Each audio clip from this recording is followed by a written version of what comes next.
Hello friends, आज का हमारा टॉपिक है प्रेगनेंसी इंड्यूस्ड हाइपरटेंशन। तो तीन कैटेगरी में डिवाइड है। Hypertension in pregnancy, pre-eclamptic toxaemia and eclampsia. तो हाइपरटेंशन इन प्रेगनेंसी को हम कैसे डायग्नोज करेंगे, उसके क्राइटेरिया डिफाइंड है। तो उसके डायग्नोसिंग क्राइटेरिया हम इस प्रकार से लिखते हैं। ये तीन क्राइटेरिया फुलफिल होनी चाहिए। First is when the blood pressure is more than 140/90 and which is more than 20 weeks of pregnancy, and the third is ये जो पार्ट में मेजर किया होना चाहिए 6 आवर्स के इंटरवल में। ठीक है, तो इसके बाद हम बढ़ते हैं प्री-इक्लैम्प्टिक टॉक्सीमिया। सो ऊपर का हमारे पास hypertension in pregnancy plus proteinuria, ये हमारे पास ऐड हो जाता है। वो भी कितना होना चाहिए, +1 यूरिन डिपस्टिक। तब हम उसको क्या बोलेंगे, pre-eclamptic toxaemia. And now the most important part is eclampsia. Eclampsia is nothing but pre-eclamptic toxaemia plus GTCS। GTCS क्या है, generalised tonic clonic seizures. Now GTCS का वैसे हम नॉर्मली ड्रग ऑफ चॉइस क्या पढ़ते हैं, यदि किसी को याद है तो बताएं। It is sodium valproate, which is very very important for your exams. But यहाँ पे हम GTCS पढ़ते हैं प्लस प्री-इक्लैम्प्टिक टॉक्सीमिया इक्लैम्सिया। नाउ हम इसको एक चीज बताना भूल गया। प्रेगनेंसी इंड्यूस्ड हाइपरटेंशन में जो हाइपरटेंशन इन प्रेगनेंसी होते हैं उसमें हम प्रीडिस्पोजिंग फैक्टर्स क्या क्या हो सकते हैं। इट इज हेडेक, जो कि मोस्ट इंपॉर्टेंट और मोस्ट कॉमन है। Second is nausea vomiting, third is bleeding of vision and fourth is epigastric pain. इसके और भी प्रीडिस्पोजिंग फैक्टर्स होते हैं, बट फिलहाल के लिए ये ज्यादा इंपॉर्टेंट है। इसमें से headache is the most common and most important cause, और it is also the most common warning symptom also. ठीक है ना। इक्लैम्सिया के बाद हम तीनों को एक टेबल के फॉर्म में याद करने का ट्राई करेंगे। तो प्रेगनेंसी इंड्यूस्ड हाइपरटेंशन हमने क्या पढ़ा था, तीन क्राइटेरिया बताए थे मैंने उसके। First is when the blood pressure is more than 140/90, and second is more than 20 weeks of pregnancy, and third is इसको 6 आवर्स के मेजर में 6 आवर्स के उसमें मेजर किया जाए। बट हमको इसे पढ़ने से पहले एक चीज पता होनी चाहिए कि इसमें हमने प्रेगनेंसी ऐड किया है। इसका मतलब ये है कि इन प्रीवियसली नॉर्मोटेंसिव, ऐसा नहीं कि पहले ही उसको 140/90 बीपी आ रहा है और उसको प्रेगनेंसी के बाद भी 140/90 आ रहा है, तो हम उसको प्रेगनेंसी इंड्यूस्ड हाइपरटेंशन नहीं बोलेंगे। प्रेगनेंसी इंड्यूस्ड का मतलब क्या होता है, जो प्रेगनेंसी ने इंड्यूस किया है, नॉट इन जो पहले नॉर्मोटेंसिव थी बट 140/90 थी, उसका पहले से ही ज्यादा आ रहा है, तो हम उसको क्या बोलेंगे, it is a case of chronic hypertension. Second is pre-eclamptic toxaemia, हमने क्या डिफाइन किया था, PIH plus proteinuria, and third is eclampsia is pre-eclamptic toxaemia plus GTCS। It's quite सबसे इजी टॉपिक है और बहुत बार पूछा गया टॉपिक है। इसमें यदि आपसे ऊपर वाला नहीं पूछा जाएगा तो ये तो कंफर्म है कि इससे एक क्वेश्चन हमेशा पूछा जाता है, विच इज मैनेजमेंट क्या है इसका, MgSO4। MgSO4 हम दो तरह से दे सकते हैं। इट इज हमारे पास 2 रेजिमेन है इसके, Pritchard and Zuspan. Pritchard regimen is IV plus IM, while Zuspan regimen follows only intramuscular doses. Drug of choice MgSO4। तो हम उसको कैसे देंगे, the Pritchard regimen is divided in 2 doses, which is loading dose and the other is maintenance dose. The loading dose consist of IV doses which is 4 grams. अब in recent NSET they have asked कि loading dose कैसे दिया जाता है और क्या तरीका है इसका लोडिंग डोज देने का। 8 ml MgSO4 which is 50% weight by weight by volume in 12 ml normal saline. ये NSAID का क्वेश्चन है जो कि रिसेंटली पूछा गया है।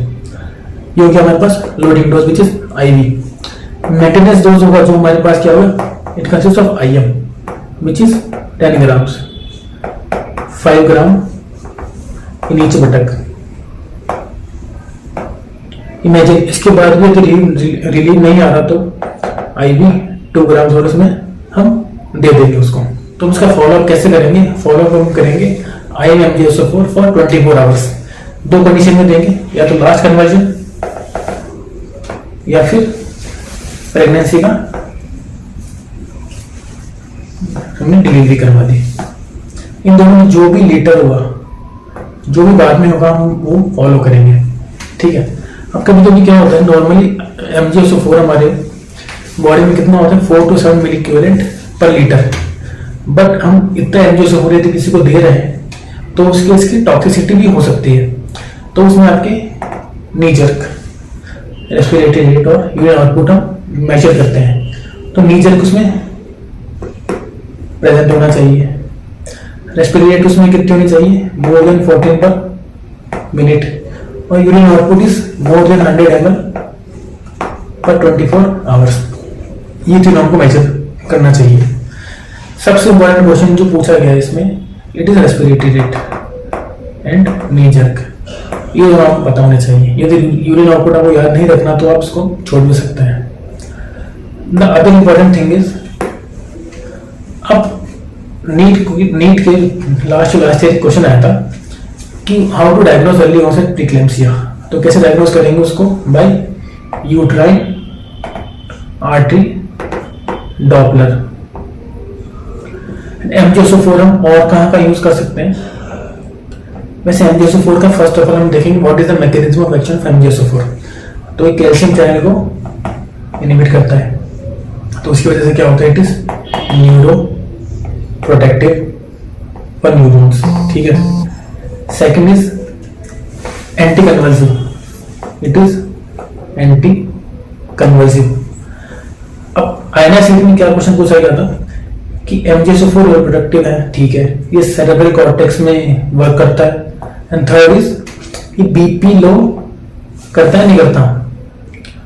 मोस्ट ऑफ द लोगों को लगेगा कि BP लो करता है, बट ये BP लो नहीं करता।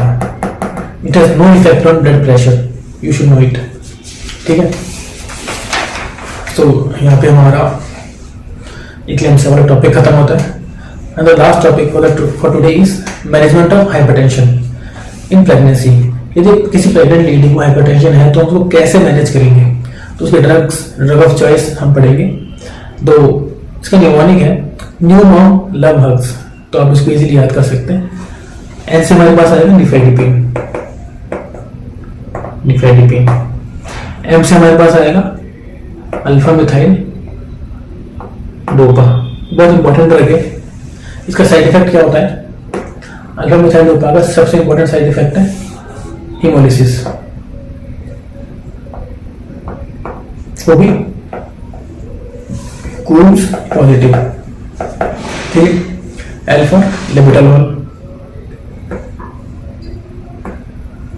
लेबेटालोल हमारे पास क्या है, alpha plus beta blocker, alpha plus beta blocker. It is first line drug. ठीक है, ये याद रखना, लेबेटालोल पे क्वेश्चन आएगा। It is a first line drug and H for hydralazine, जो कि क्या है, आर्टेरियो डायलेटर, विच इज इंपॉर्टेंट है। ठीक है।